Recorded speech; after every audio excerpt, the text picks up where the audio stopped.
Olá, pessoal, bem-vindos a mais um especial Dose de Responsabilidade. E nessa nova série a gente fala de álcool e comportamento. E para abrir essa série, a gente tem o prazer de receber aqui no nosso estúdio virtual a minha amiga, colega, queridíssima doutora Fernanda Wendel, médica da família e emergencista. Oi, Fê, como você Tudo está? bom, Jairo? Tudo ótimo. Eu estava comentando com a Fernanda antes da gente começar que faz tanto tempo que a gente não trabalha e não se vê que a gente só se encontra aqui nessas interações virtuais. Fernanda, tudo bem? Tudo bom. Então, tá bom.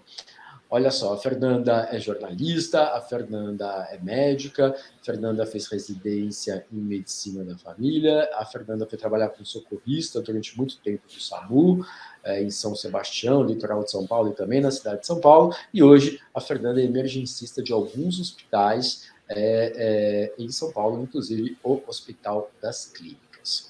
Fê, eu fiz essa pequena introdução do seu histórico para perguntar o seguinte: como médica da família, na residência ou nos seus primeiros anos, né, depois de formada como médica da família, como você percebia, né, essa questão do álcool na família? O que você sentiu, o que você percebeu?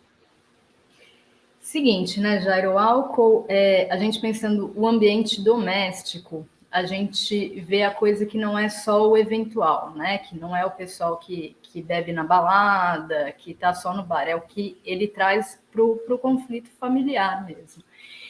Então, principalmente, o que a gente vê? Muito caso de violência contra a mulher e contra a criança, que é desencadeado ou é facilitado pelo uso de álcool, e inclusive violência doméstica de filhos em relação aos pais, né? Pais mais idosos ou eventualmente aos avós que moram em casa. Então a gente sabe que o álcool acaba sendo o abuso do álcool, né? Não estamos falando aqui de um uso eventual, mas de um abuso de álcool que funciona muito como precipitador de uma violência doméstica, né? E isso, claro, a gente sempre sabe que tem a violência contra a mulher, é uma coisa que acaba sendo mais comum, né? A mulher sendo uma parte mais vulnerável, mas a gente não pode esquecer nunca de violência contra a criança pelo abuso de álcool, né? Desencadeada pelo abuso de álcool. Então, é uma coisa que a gente tinha bastante problema, assim, era uma coisa muito complicada de a gente abordar dentro das famílias, porque muitas vezes esse próprio dependente de álcool era muitas vezes o provedor da família também, então era muito difícil você conseguir afastar aquela pessoa ou, né, até tirar para um tratamento em internação e tudo isso. E é uma família que fica toda ela muito doente, né, com aquele problema. Então, é uma pessoa que tem um problema de abuso de álcool que acaba adoecendo uma família toda, né? Essa questão da violência que você está trazendo, Fê, é super importante, né? E um dos tipos de comportamento, um dos padrões de comportamento que pode ser facilitado, ou em que o álcool pode ser o gatilho, né? Principalmente essa questão do abuso mesmo. Fernanda, e agora migrando um pouco da tua experiência, da tua rotina como médica da família e pensando no teu dia a dia como socorrista e agora como emergencista, né? Estando numa sala de emergência de um hospital, né?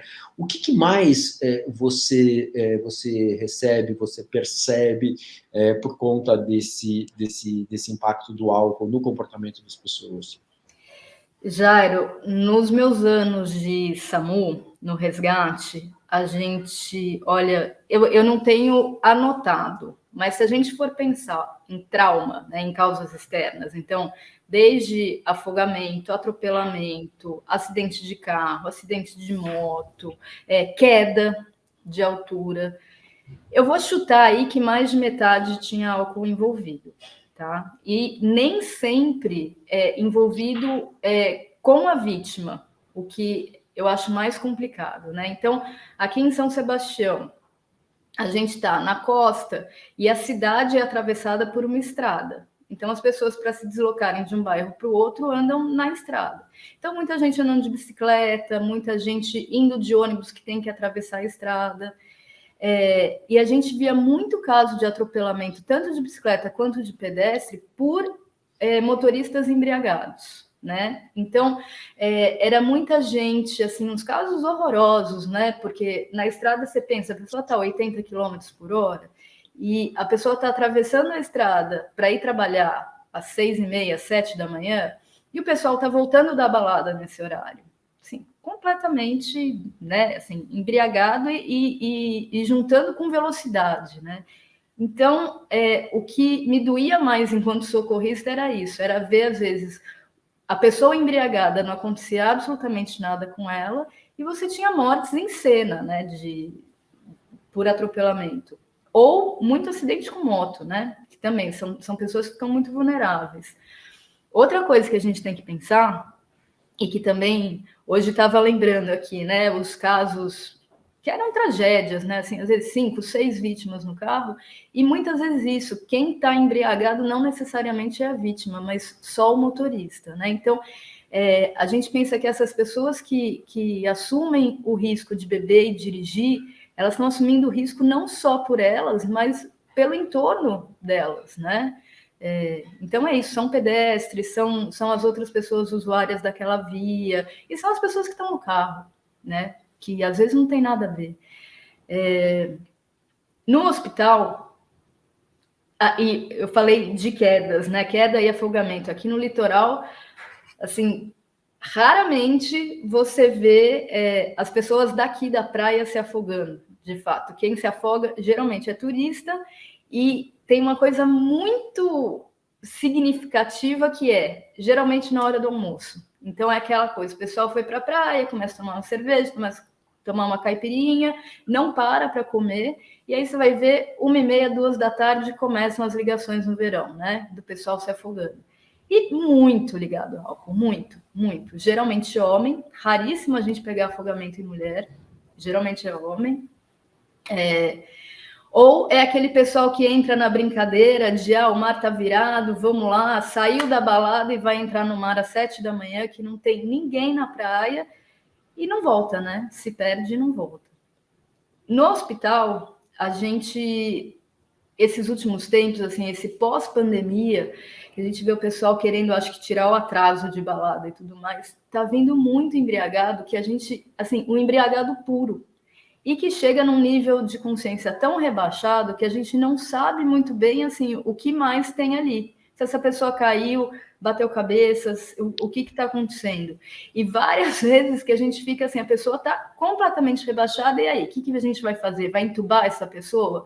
Vamos esperar? É só álcool? Vamos ter que fazer o toxicológico para ver se tem mais alguma coisa aí? Isso tudo demora.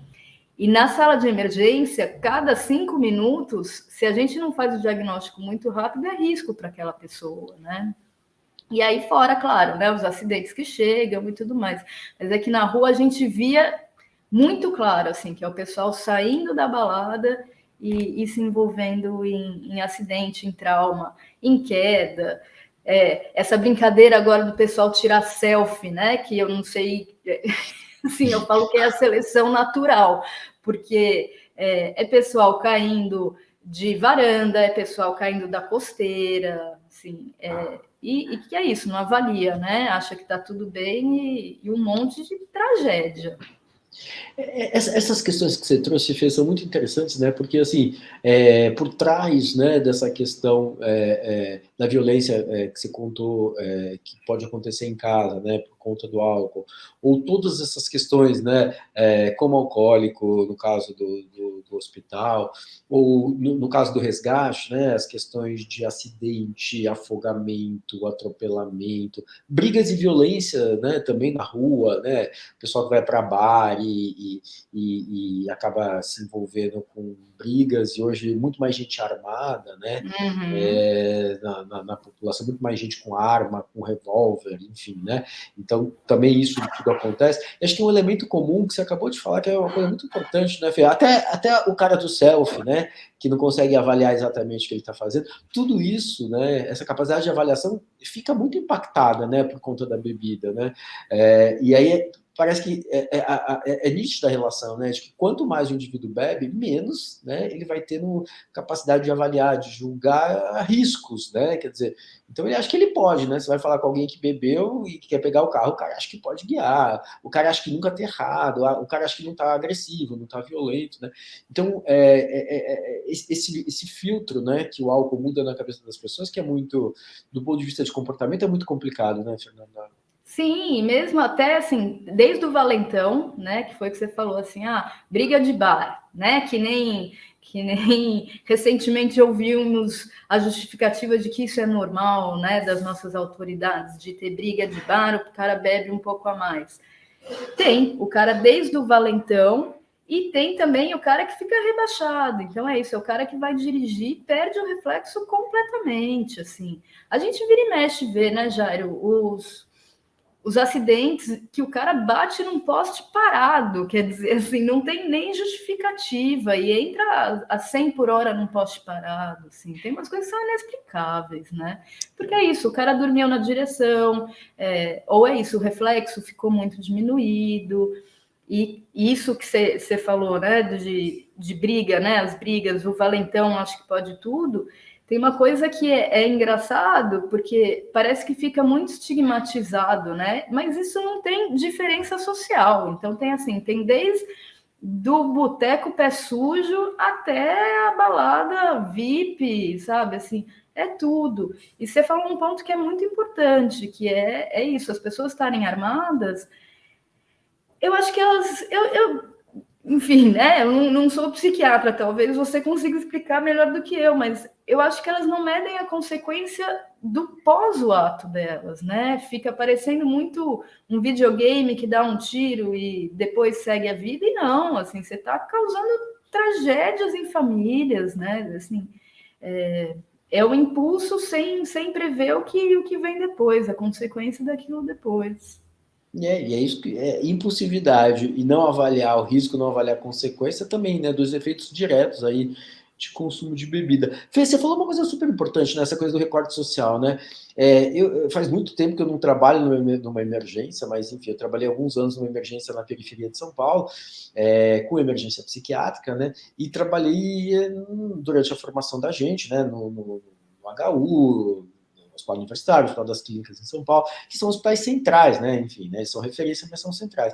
E eu lembro, assim, que tanto em hospitais, né, de regiões mais centrais da cidade, como de regiões mais periféricas, né, o volume a porcentagem de pacientes que chegam, né, com quadros de tudo isso que a gente viu, né, atropelamento, ou vítima vítima de um atropelamento, ou o causador do atropelamento, briga, violência, é o que você falou, né, tá na periferia, tá nas franjas das grandes cidades, mas também tá nas áreas mais nobres, também acontece na classe média, média alta.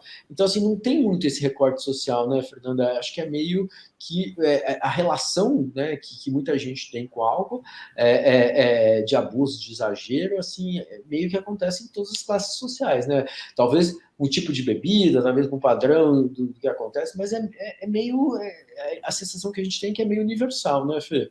É universal. Assim, te falo, aqui em São Sebastião a gente tem isso, né? Desde dos moradores mais periféricos de São Sebastião, que a gente tem problema, então tem que subir morro para ir pegar no bar o cara que está esfaqueado. Tem o pessoal que vem para as baladas, né? As baladas badaladas, assim, vai para Maresias, e que são lugares muito caros, né? De acesso, que acaba sendo muito restrito por dinheiro mesmo, né? E tem do mesmo jeito. Em São Paulo, a mesma coisa. Quando eu trabalhei no SAMU de São Paulo, eu ficava na base da Santa Cecília. Então, eu cobria desde aquela parte do Minhocão, que a gente tem também uma população super vulnerável, população que está em situação de rua, profissional do sexo, tem, né, os hotelzinhos lá daquela região do centro, mas eu também cobria jardins. Então, é isso, eu pegava de tudo, né? De tudo, é isso, desde gente que está numa baita festa, numa cobertura dos jardins, que vai tirar selfie e cai, até briga de pé sujo mesmo, né? De botecão. Então, é universal, não tem como distinguir. Eu acho que talvez a distinção seja só o preço da bebida consumida, né? Mas falar que isso é de uma camada mais pobre ou de uma camada mais rica, de classe média, não tem, é generalizado. Assim. Fê, queria que você comentasse 2 assuntos para a gente encerrar, né? A gente falou dos riscos todos, a gente falou de muito risco, comportamento de risco associado ao abuso de álcool, né? Queria que você traçasse aí, se você puder, uma relação rápida entre álcool e sexo sem proteção, né? Que eu acho que também é uma questão interessante da gente comentar. E para completar, você acredita, né, que se a gente conseguisse melhorar, né, o nível de educação das pessoas em relação ao consumo responsável, né, quer dizer, uma coisa parecida com o que a gente fez com cigarro, né, campanhas, restrições, multas, mas também educação, né, se a gente conseguir fazer uma coisa parecida com álcool, você acha que a gente talvez consiga diminuir esses impactos e esses riscos, né? Se a gente pensar, né, o volume de gente que perde vida, que perde saúde, os custos com saúde, né, por conta desses abusos e dos impactos, né, eu acho que a gente está falando numa questão de saúde pública mesmo, né? Uhum. Então vamos lá, Jairo, começando pela primeira, né, da gente pensar na exposição sexual exposta ao álcool também, né? Claro, assim, é isso, do mesmo jeito que a gente falou, do valentão, da pessoa, ou então que está com o reflexo diminuído. As pessoas acham que podem, né? E, sim, acho que pode, sem considerar também, de novo, né, as consequências disso. Então, estamos falando desde proteção das infecções sexualmente transmissíveis, prevenção de gravidez, e às vezes nem isso, né? Às vezes é só assim, o arrependimento do dia seguinte. Então, não precisa nem ser uma coisa tão horrorosa, né? Mas, pô, sair com uma pessoa que talvez não tivesse tanto a ver, mas depois de 3 doses parece até interessante, aí você põe a mão na cabeça no dia seguinte e fala o que aconteceu, né? E é isso, é o não colocar a consequência do depois, aquilo, e no embalo do impulso. Quanto à questão da gente pensar em saúde pública, Jairo, eu acho que, assim, proibir não vai adiantar, né? A gente sabe isso, historicamente, não vai mudar, você proibir o consumo de álcool. E não sei nem se dificultar, você também ajuda, né? O que eu acho que tem uma questão de conscientização é de realmente você responsabilizar quem tem que ser responsabilizado. Então, uma coisa que eu nunca entendi, como é que um manobrista de balada, do que quer que seja, é autorizado a entregar a chave do carro para alguém que notoriamente está embriagado? Você sabe, ele acabou de sair, ele gastou, sei lá, R$500 em bebida e você está entregando a chave do carro para essa pessoa, né? Por que é que legalmente a gente não tem a responsabilidade de quem também está facilitando esses acidentes, né? Nunca entendi isso, nunca entendi como é que você pode fazer isso, né? Então, talvez a questão, além da conscientização do usuário, é a conscientização e a divisão de responsabilidade com quem está fornecendo o álcool também, né? Sim, você está facilitando isso, como é que você vende bebida quando né, a pessoa, o consumidor, está claramente embriagado. Então, você vai dizer que é só uma pessoa? Foi só ele que fez a escolha? Não, tem alguém que está lucrando com aquilo, né? Então, a gente precisa pensar nisso também, né? É isso que eu falei, né? No bar no boteco pé sujo lá, o cara continua vendendo, pinga para o cara que está quase caindo. E é isso, às vezes não é nem a questão da violência, nada mais. Você está dando cachaça, o cara sai de lá, não consegue andar, cai, faz um traumatismo craniano. E você continuou dando aquilo para ele, né? Então, tem que ter a conscientização das pessoas? Tem. A questão do cigarro, que eu acho que deu certo, e eu acho que também tem uma outra coisa que foi o cigarro sair um pouco de moda, né, do que ele era, da gente pensar quando a gente tinha 20 anos, quando a gente era adolescente, era modinha fumar. E agora, o que eu vejo assim, entre os meus alunos é que é uma coisa que não é mais tão legal. Né? Então, até a coisa das baladas não poderem mais você fumar dentro da balada, ter que sair, eu acho que deu também uma segurada. O álcool, eu acho que é uma coisa que não vai sair de moda. Né? Não é um hábito que vai sair. Então, talvez seja a coisa da gente pensar não em banir, porque não adianta a gente demonizar o álcool, não é ele, né? É o uso que se faz dele, e de ver como é que as pessoas podem ter uma relação um pouco mais saudável com ele, né? Então, eu acho que é isso, é a gente começar a responsabilizar todas as partes que tem parte nisso, né? Perfeito. Doutora Fernanda Wendel, muito, muito obrigado pelas suas considerações, pelas respostas. Espero que você aí de casa tenha curtido esse papo com a Fernanda e encerro aqui passando para o tchau da Fernanda, para o boa noite da Fernanda, para o bom dia da Fernanda, depende da hora que você for assistir essa entrevista. Fê, muito obrigado novamente pela ajuda aí e pelas suas respostas. Imagina, Jair, um prazer. Sempre um prazer. Beijão, Fernanda, beijão a todos vocês que estão nos acompanhando. E se vocês curtiram o conteúdo desse especial Dose de Responsabilidade, continue com a gente, porque a gente tem muitas outras novidades para vocês. Valeu, até mais.